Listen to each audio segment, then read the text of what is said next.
We're on the beat with Tony Morrone, and today we have Paris Black with us, who is going to speak to us about your career. Well, it's been quite the career.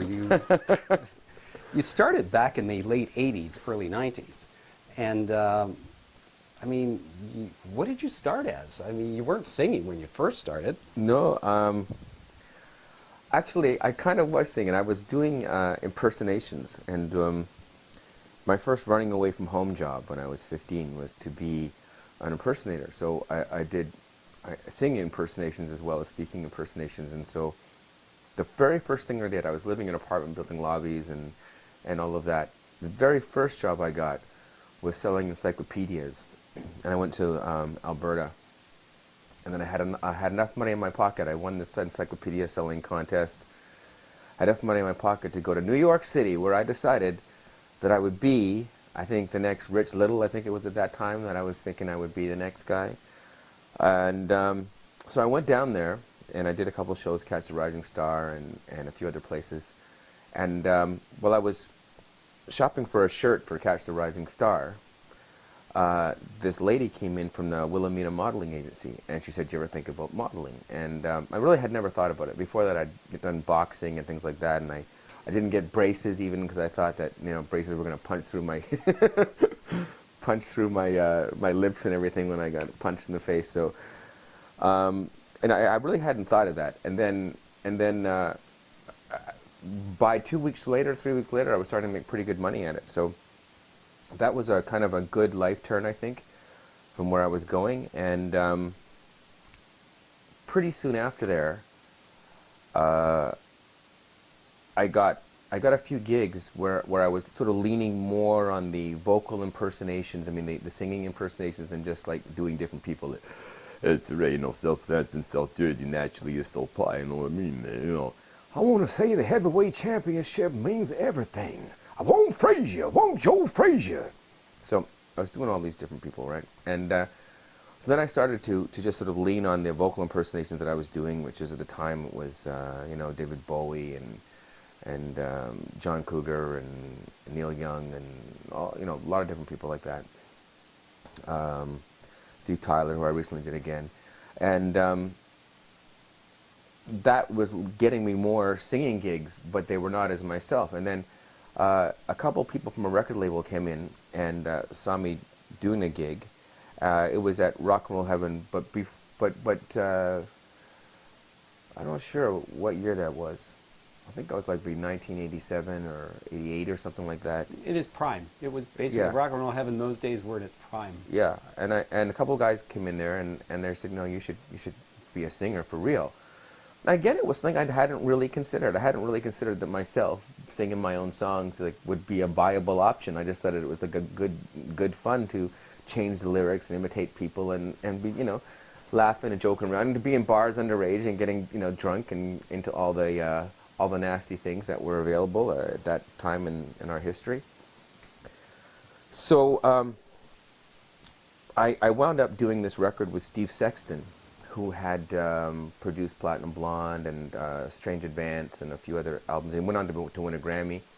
And it did really well. That first album did extremely well. I had a great manager, Bob Parr, and some great investors. And I was around at the time when it was that the whole video thing was going on.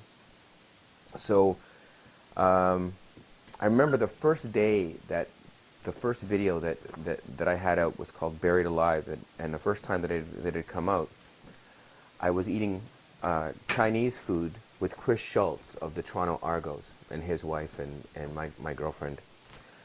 And this fortune cookie opened up. I opened up this fortune cookie and it said, your musical talent will soon be noted. And as soon as I had opened that up, it just bam, my first video came on, and Buried Alive. I had no idea it was going to be, you know, coming up. So that was really exciting. And then I started going around with a Much Music Video Roadshow and playing to thousands and thousands of people every weekend, really. And developed a fan base. Then I hosted Video Hits a few times, and that went really well. Then I did a contest with Video Hits. We had Paris and Paradise, and we shot a video for a song called Lover, in the Caribbean, and the guy that directed that, David McNally, went on to do Coyote Ugly next. So these were really good videos. It was and Alan Novak did my first two videos. He did Buried Alive and Better Get Ready, which is really sublimely poppy. It's just it's at the very end of the '80s. I think it's like 1990, and it's just the '80s clinging on like a cat to the drapes. It's now back in the late '80s, early '90s, you also had Kenny McLean playing in your band. Yeah, he actually joined in 1990, and that was as I was beginning my second record with Mark Berry produced, and Mark Berry brought Kenny into the studio, and I wasn't to know this was going to be like a 20-year friendship. So Kenny first came in. I don't know what he thought of me. I mean, I know he told me he thought I would be pretty unapproachable because I guess I had some sort of, I guess I was a little shy around him or something. So he thought, but I thought he was, this old guy from Platinum Blonde. Back in the '90s? Yeah, right. but I mean, you've written a lot of songs with Kenny recently. Kenny became I absolutely love that guy. I mean, if I were to say that anybody was the most talented musician and greatest performer I've ever seen, and most electrifying personality as a person and all of that, I would see as Kenny McLean. So yeah, what happened? We worked together and on that record, and after that we were friends, and we stayed in contact all the time. And it used to really bug Kenny as the first part of my career started winding to a close, with a it had done pretty well, and it had come to an abrupt thud for various reasons, which were mainly my fault. And at that point in time too, I just wanted, I was happy almost about it at the time that it finally stopped, because after I did two records, and between the first record and the second record, I'd lost the record deal.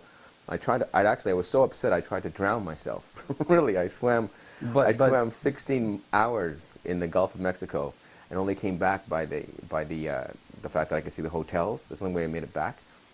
And then I was literally kissing the sand. It's one of these jihad moments, like, thank you.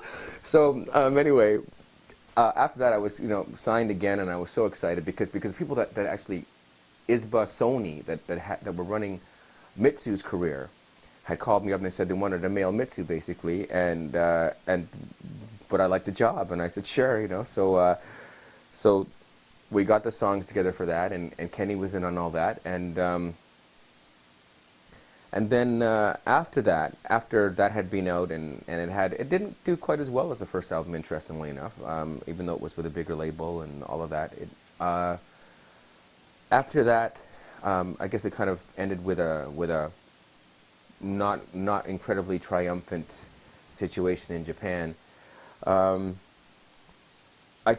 started getting jobs just doing modeling work, and so from the record career, you went right into modeling for a while. Right. I mean, I thought that I could just walk back into my record career whenever I felt like it.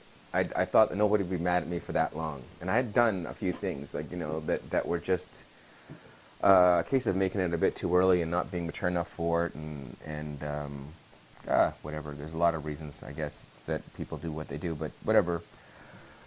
I made a few mistakes, and so I figured, I'll let everything calm down for a bit, and I travel around and have some fun.